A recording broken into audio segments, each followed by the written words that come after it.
नीतीश कुमार की बैसाखियों से केंद्र में नरेंद्र मोदी की सरकार बन जाने के बाद कोई महत्वपूर्ण मंत्रालय नीतीश कुमार ने लिया और ना ही लोकसभा के अध्यक्ष पद के लिए ही कोई दावेदारी ठोकी।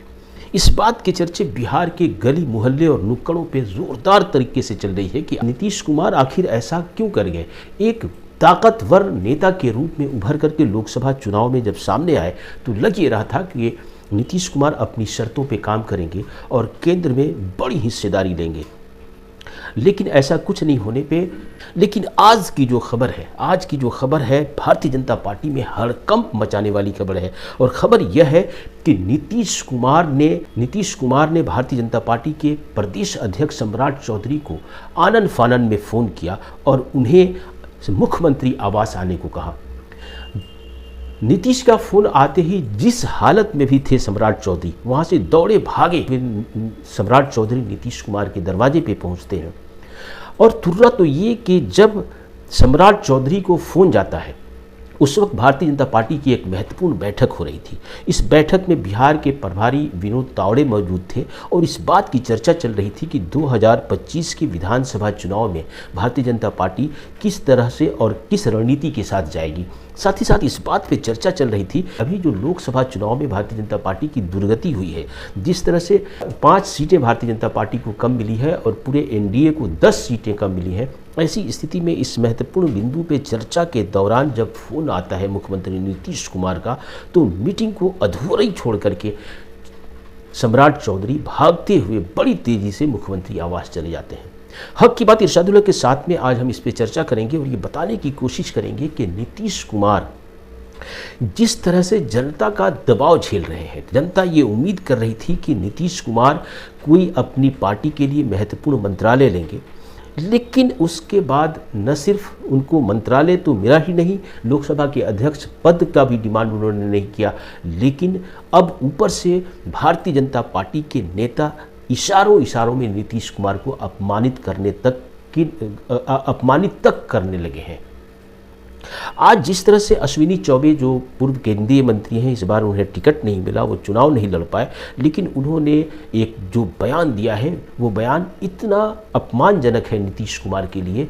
शायद यही सब वजह है कि नीतीश कुमार ने भारतीय जनता पार्टी के प्रदेश अध्यक्ष सम्राट चौधरी को फ़ोन करवाया और उन्हें जहां हो और जिस स्थिति में हो मुख्यमंत्री आवास पहुंचने को कहा गया।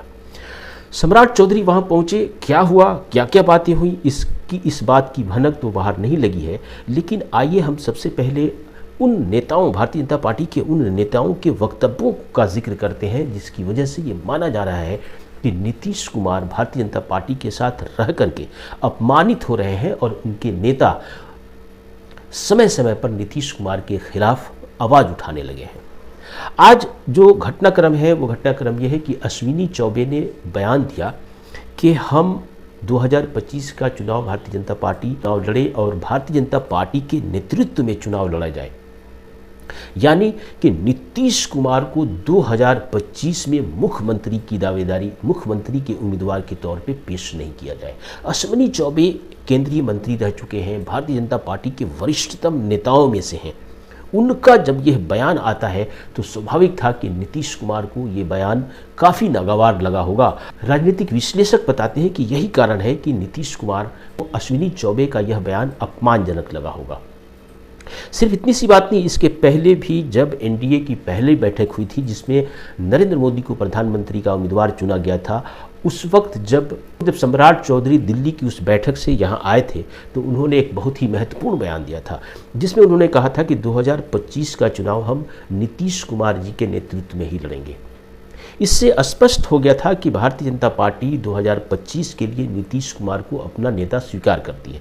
लेकिन जैसे ही शपथ ग्रहण का समारोह खत्म हो गया, नरेंद्र मोदी प्रधानमंत्री के पद की शपथ ले चुके थे, तो उसके बाद विजय सिन्हा जो डिप्टी चीफ मिनिस्टर हैं उन्होंने एक बयान दिया था। उस बयान को अगर आप बारीकी से देखें तो आप कह सकते हैं कि भारतीय जनता पार्टी ने अपना रुख बदलना शुरू कर दिया है। पहली बार विजय सिन्हा ने कहा था कि हमारे यहाँ कोई किंग मेकर नहीं है, हम सब एक बराबर हैं, कोई किसी से बड़ा नहीं, कोई छोटा नहीं। उनका स्पष्ट इशारा नीतीश कुमार की तरफ था और उसी वक्त से नीतीश कुमार को ये भनक सी लगती जा रही थी कि भारतीय जनता पार्टी के तेवर उनके प्रति बदलने लगे हैं। अश्विनी चौबे के बयान का जो दूसरा पक्ष है उसमें उन्होंने एक बात और कही है। उन्होंने कहा कि हमारी पार्टी में कोई आयातित माल स्वीकार नहीं होगा। उनका इशारा सम्राट चौधरी की तरफ था, क्योंकि सम्राट चौधरी शुरू से भारतीय जनता पार्टी के सदस्य नहीं रहे हैं। सम्राट चौधरी इसके पहले अनेक पार्टियों में रहे हैं, जिसमें राष्ट्रीय जनता दल भी शामिल है।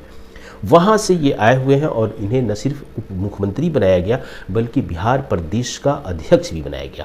ऐसी सूरत में अश्विनी चौबे ने न सिर्फ मुख्यमंत्री नीतीश कुमार पे हमला किया है बल्कि सम्राट चौधरी के ऊपर भी उनका ये हमला है कि हमारी पार्टी में जो आरएसएस के बैकग्राउंड के लोग हैं, जो भारतीय जनता पार्टी के ओरिजिनल कार्यकर्ता हैं, उनका नेतृत्व हम स्वीकार कर सकते हैं, किसी आयातित माल का स्वीकार नहीं कर सकते हैं। आपको हम याद दिलाएं कि इसी तरह का बयान गया से पूर्व सांसद हरि मांझी ने भी दिया था, जिसने उन्होंने ये कहा था कि जो नेता हेलीकॉप्टर से घूम रहे थे वो अपनी बिरादरी का अपनी जाति का भी वोट भारतीय जनता पार्टी को नहीं दिलवा सके, जिसकी वजह से भारतीय जनता पार्टी को कई सीटों पे भारी नुकसान उठाना पड़ा। हरि मांझी का यह बयान स्पष्ट रूप से सम्राट चौधरी और उनकी जाति यानी कि कुशवाहा बिरादरी को लेकर के थी कि कुशवाहा समाज के लोगों ने भारतीय जनता पार्टी को वोट नहीं किया था। तो इस तरह से भारतीय जनता पार्टी के अंदर दो तरह की बगावती सुर देखने को मिल रहे हैं। पहला तो ये कि भारतीय जनता पार्टी का एक खेमा जो बिहार का है वह किसी भी सूरत में सम्राट चौधरी को अपने नेता के रूप में स्वीकार करने पे आमादा नहीं है। दूसरी तरफ वह खेमा नीतीश कुमार को भी मुख्यमंत्री का उम्मीदवार स्वीकार करने को भी तैयार नहीं है। ऐसी स्थिति में नीतीश कुमार एक तरह से अपमानित महसूस कर रहे हैं और हो सकता है जो राजनीतिक विश्लेषक हैं उनका ये मानना है कि आने वाले कुछ दिनों में नीतीश के जो गर्म तेवर हैं, इस गर्म तेवर की परिणति भी किसी रूप में देखी जा सकती है। तो ऐसी सूरत में क्या हालात होंगे यह देखने में काफ़ी दिलचस्प होगा।